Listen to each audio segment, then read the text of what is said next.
নতুবা বাংলাদেশে কোনো ইজতেমা হবে না।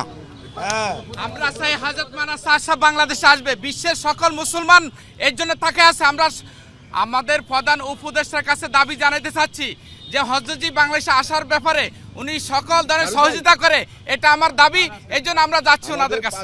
বিশ্বের বড় বড় দেশগুলোতে ইজতিমা করার জন্য আমাদের হযরত মাওলানা সাদ সাহেব জামাতুল যাইতেছেন, এরকম ভাবে যাইতেছেন, মালয়েশিয়া যাইতেছেন, ইন্দোনেশিয়া যাইতেছেন, এরকম সাউথ আফ্রিকা যাইতেছেন, ইথিওপিয়া যাইতেছেন, আমেরিকা যাইতেছেন, কিন্তু বাংলাদেশের মতো একটা জায়গায় এরকম একটা লোক কেন আসতে পারবে না, এটা আমরা মনে করেন জানতে চাই। এবং আমাদের সরকারের কাছে বর্তমান উপদেষ্টাদের কাছে আমরা বিশেষভাবে অনুরোধ করতে চাই, এইবার আমাদের ইজতেমায় আমাদের হযরতকে আনার জন্য এরকম অনুমতি দেওয়া হোক। দেশে আসে 50,000 থেকে 1 লাখ মেহমান বাংলাদেশে আসবে। পুরো আরব বিশ্ব তাকায় আছে, পুরো আফ্রিকা, ইউরোপ, অস্ট্রেলিয়া, 5টা মহাদেশের লোক আসার জন্য তৈয়ার।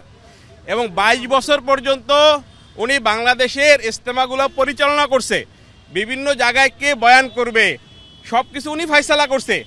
আজকে কিছু লোক পুরা দুনিয়াতে বলতেছে যে আজকে পুরা দুনিয়া থেকে মেহমান আসার জন্য তৈয়ার।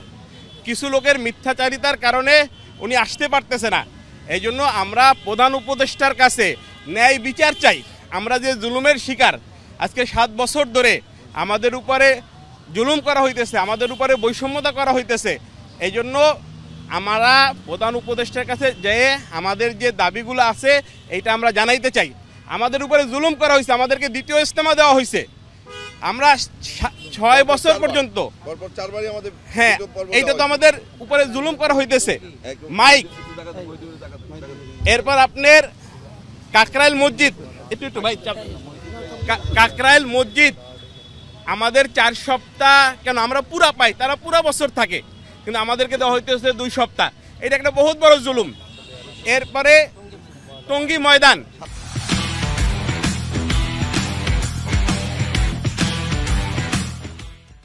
সারা বছর তাদের মাদ্রাসা চলে, তারা সারা বছর থাকে। আমরা নদীর পশ্চিম পাশে সামান্য অংশ থাকি। তো এই যে জুলুম, এরপরে যে আসলে পুরা বাংলাদেশে বলতেছে যে লক্ষ লক্ষ লোক, কোটি কোটি লোক তৈয়ার যে যার কথা শোনার জন্য। এই যে দেখেন ভোপালে ইজতেমা হয়েছে, কোটি কোটি লোক। আপনার এরপরে বুলুন শহরে ইজতেমা হয়েছে 2 থেকে 3 কোটি লোক। হাফসাতে ইজতেমা হইলো 10 থেকে 12 লক্ষ লোক। সাউথ আফ্রিকায় ইজতেমা হয়েছে 15 থেকে বলতেছে যে 80 থেকে 90 হাজার লোক, কিন্তু কেন বাংলাদেশে আসতে পারবে না? সহজ জিনিস, বাংলাদেশ সরকার মিটিং করে মিনিস্ট্রি থেকে 2টা ইজতেমা ভাগ করে দিয়েছে। প্রথম অংশ ওনাদেরকে দিয়েছে, আমাদেরকে দ্বিতীয় অংশ দিয়েছে। আচ্ছা, তো ওনাদের অংশ তো আমরা তো বলতেছি না মাওলানা সাদ সাহেব ওনাদের অংশ বয়ান করার জন্য সুযোগ দেওয়া হোক। মাওলানা সাদ সাহেবের অনুসারীদেরকে যে ইজতেমা দেওয়া হলো, ওই ইজতেমাতে উনি আসবেন, বয়ান করবেন, এটা তো ইনসাফের কথা। আমাদেরকে ইজতেমা দেওয়া হলো আর আমাদের ইজতেমার প্রধান অতিথিকে আনতে দেওয়া হলো না, আমাদেরকে ইজতেমা দেওয়া হলো আর আমাদের আমিরকে ইজতেমা আসতে দেওয়া হবে না, এটা তো একটা তামাশার শামিল। এজন্য আমরা গভর্নমেন্টের কাছে বিনয়ের সাথে অনুরোধ করতে চাই, আমাদের ইজতেমায় আমাদের হযরতজি আসবে। যদি ওনার কথা শুনতে কারো আগ্রহী না হয়, আমরা ওনাকে বলতেছি না আপনি আসেন, ওনার কথা যারা শুনতে চায় তাদেরকে শোনার জন্য সুযোগ করে দেওয়া হোক, এটা আমাদের অনুরোধ। এটা আমরা সারা পৃথিবীকে জানাইতে চাই, আমাদের এই ইনসাফের পক্ষে যেন সবার রায় থাকে। ওনাদের পর্বে ওনাদের মেহমানরা আসে, ওনাদের মেহমান আসতে আমরা বাধা দেই না। আমাদের মেহমান আসতে কেন ওনারা বাধা দিবে?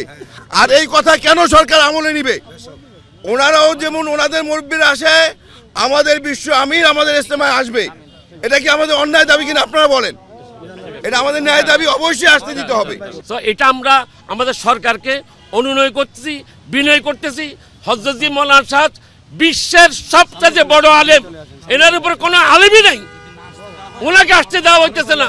উনি আসলে উনি সূর্যের মতো, মোমবাতি সব নিভে যাবে, যতগুলো সব মোমবাতি, উনি সূর্যের মতো এত বড় শক্তিশালী, এত বড় আলেমওয়ালা লোক, ওনাকে আসতে দেওয়া হইতেছে না।